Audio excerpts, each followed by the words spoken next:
धन्यवाद सभापति महोदय। सभापति महोदय, आज मैं इस देश के सामने बड़ा इम्पोर्टेंट प्रश्न लेकर आपके सामने खड़ा हुआ हूँ। ये संविधान है सर, और विपक्ष जो है लगातार संविधान बचाने की बात कर रहा है। इसका आर्टिकल 14, 15, 16 ये कहता है कि धार्मिक आधार पर किसी प्रकार का कोई डिस्क्रिमिनेशन स्टेट नहीं करे। जब कॉन्स्टिट्यूएंट असेंबली बन रहा था सभापति महोदय, तो तजीमुल हसन साहब एक मुस्लिम लीग के एमपी थे, और वो एक संशोधन लेकर आए कि मुसलमानों के लिए अलग लोकसभा और विधानसभा होना चाहिए और मुसलमानों के लिए अलग से रिजर्वेशन होना चाहिए। सरदार वल्लभ भाई पटेल ने आर्टिकल 6 के माध्यम से उसको गिराया और कहा कि पूरे भारत के जो नागरिक हैं वो एक हैं, और जो संविधान में आर्टिकल 14, 15, 16 है उसके आधार पर, धर्म के आधार पर किसी को भी रिजर्वेशन नहीं दिया जा सकता। इसके बाद कांग्रेस जो है, कांग्रेस का हाथ मुसलमानों के साथ, मुसलमान की राजनीति के साथ, उन्होंने आर्टिकल 370 के माध्यम से जम्मू कश्मीर में schedule caste, schedule tribe, OBC का रिजर्वेशन खत्म कर दिया। जब तक कि 370 हमने खत्म नहीं किया सर, जम्मू कश्मीर में शेड्यूल कास्ट को, शेड्यूल ट्राइब को और ओबीसी को रिजर्वेशन नहीं मिला। आज जो स्थिति है सर कि 2004 में एक अलग स्थिति पैदा की। आंध्र प्रदेश में पहली बार मुसलमान के नाम पर आरक्षण 4% कांग्रेस ने दिया। सुप्रीम कोर्ट ने उसको एबॉलिश किया। आज उसी को आगे बढ़ाते हुए तेलंगाना में, उसी को बढ़ाते हुए कर्नाटक में मुसलमान को फिर से अलग से रिजर्वेशन देने की बात हो रही है। सेम इससे भी आगे नहीं हुआ सर। 2011 में यूपीए की सरकार ने, जो केंद्र सरकार और राज्य सरकार यूनिवर्सिटी चलाती है, चाहे अलीगढ़ मुस्लिम यूनिवर्सिटी है, चाहे जामिया मिलिया यूनिवर्सिटी है, उसमें schedule caste, schedule tribe, OBC के रिजर्वेशन को नौकरी में और एडमिशन में पूरा का पूरा खत्म कर दिया सर। 2012 में जब यूपी में चुनाव हो रहा था तो एक नोटिफिकेशन जारी करके मनमोहन सिंह जी की सरकार ने, तत्कालीन मनमोहन सिंह जी की सरकार ने 4.5% ओबीसी का रिजर्वेशन खत्म कर दिया सर। ये वही कांग्रेस है जिसने मंडल कमीशन का विरोध किया।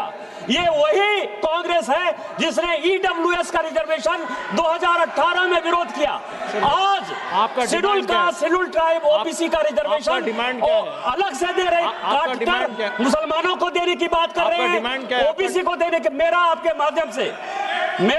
माध्यम से भारत सरकार से सभापति महोदय आग्रह है कि जिन राज्य सरकारों ने वोट बैंक की राजनीति में, जिन केंद्र सरकार के लोगों ने वोट बैंक की राजनीति में इस संविधान की हत्या की है, राहुल गांधी जी के पार्टी ने हत्या की है, आर्टिकल 14, 15, 16 सभी को जेल भेजना चाहिए, एक कमेटी बनाना चाहिए और इनके रिजर्वेशन को बचाना चाहिए। जय हिंद, जय Bharat. Doctor Isha Khan Chaudhary.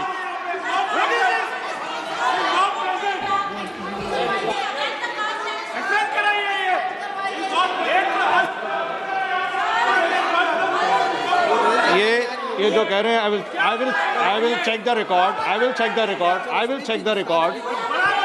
and whatever is the fact, only that fact will be taken, others will not be taken. Start speaking. Dr. Isha Khan Chaudhary. Chairperson, sir, I would like to bring your kind notice to a matter of great concern of an arsenic-free drinking water crisis in my Malda Dakshin Lok Sabha constituency of West Bengal. This crisis has developed in my Lok Sabha constituency during the last 15 years due to the fact that new drinking water connections have been allowed to all village homes, and also because the population has increased since the original mega water supply plants were built many decades ago. In many villages across several blocks, many PHE pipelines are fully dry or supply an insufficient amount of water.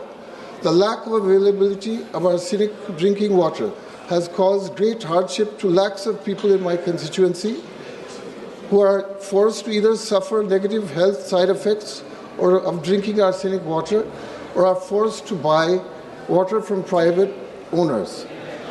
A new public health engineering arsenic-free drinking water plant in Malda Dakshin was originally planned in 2017 and finally received administrative approval in 2023 for an amount of 804 crores to be jointly borne by the central and state governments on a 50-50 cost-sharing basis under the JJM mission scheme.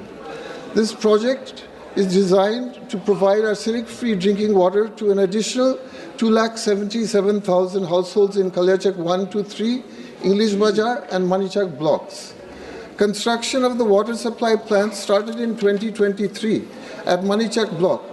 However, the project is stalled due to lack of funding from the central government. Since August 2024, only 60% of the arsenic water supply plant has been constructed.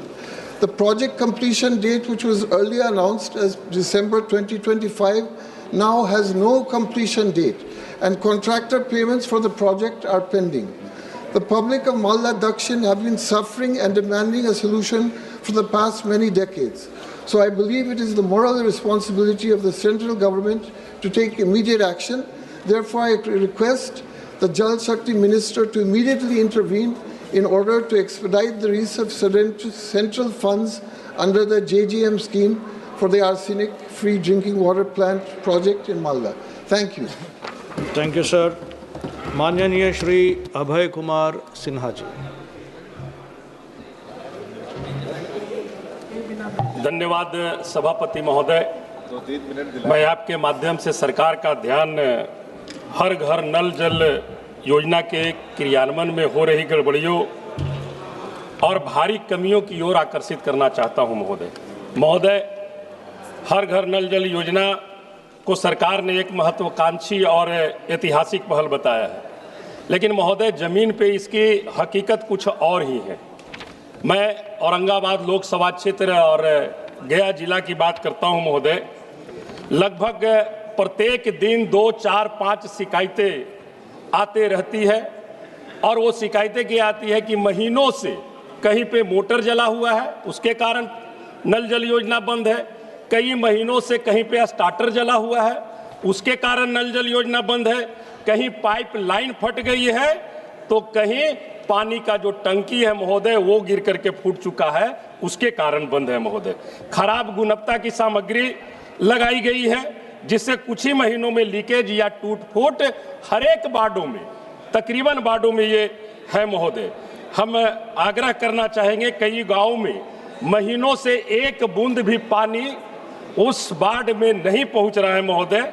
फिर भी सरकार record में दिखाती है कि हर घर जल पहुंच चुका है।